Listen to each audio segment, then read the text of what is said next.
Hi friends, என்னால் உங்கள் மைண்டை ஈஸியாக ரீட் பண்ண முடியும் அப்படின்னு சொன்னால் நம்புறீங்களா? நம்பலை அப்படின்னா இந்த வீடியோவை ஸ்கிப் பண்ணாமல் ஃபுல்லாக பாருங்கள். ஸோ என்கிட்ட இங்கே ஒரு 5 கார்டு இருக்குது, ஓகேங்களா? ஸோ இந்த 5 கார்டிலேருந்து ஏதாவது ஒரு கார்டு நீங்கள் மனசில் நினச்சிக்கோங்க. இந்த 5 கார்டுமே நான் ஸ்க்ரீனில் கூட உங்களுக்கு டிஸ்பிளேயில் காமிச்சிருக்கேன்.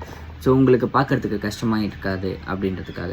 ஸோ இப்போ அந்த 5 கார்டிலேருந்து ஏதாவது ஒரு கார்டு நீங்கள் மனசில் நினச்சிக்கோங்க. இப்போ விர்ச்சுவலாக கண்டுபிடிக்கிறதுக்கு ஏதாவது ஒரு வழி இருக்குங்களா? So obviously no. Okay, so இப்போ நீங்கள் நினச்ச அந்த ஒரு கார்டு தெரியுதா?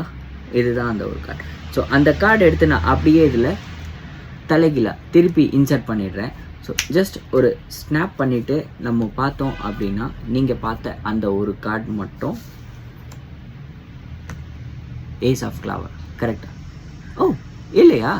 ஓகே, ஸோ நீங்கள் என்ன கார்டு நினச்சிங்க அப்படின்றது என்னோடய கமெண்ட் பாக்ஸில் மறக்காமல் கமெண்ட் பண்ணுங்கள். ஏன்னா ஜஸ்ட் ஒரு ஸ்னாப் பண்ணிவிட்டு நம்ம ஓப்பன் பண்ணோம் அப்படின்னா எல்லாமே என்கிட்ட இருக்கிறது ஏஸ் ஆஃப் ஃப்ளவர் மட்டும்தான். ஸோ இப்போது நீங்கள் பார்த்த மற்ற கார்ட்ஸ் எல்லாமே ஒரு இல்யூஷன். ஸோ இந்த வீடியோ உங்களுக்கு பிடிச்சிருந்தது அப்படின்னா என் வீடியோவுக்கு ஒரு லைக் பண்ணிவிட்டு உங்கள் ஃப்ரெண்ட்ஸ்க்கும் இதை ஷேர் பண்ணுங்கள். மறக்காமல் என்னை சப்ஸ்கிரைபும் பண்ணிவிடுங்க. பாய்.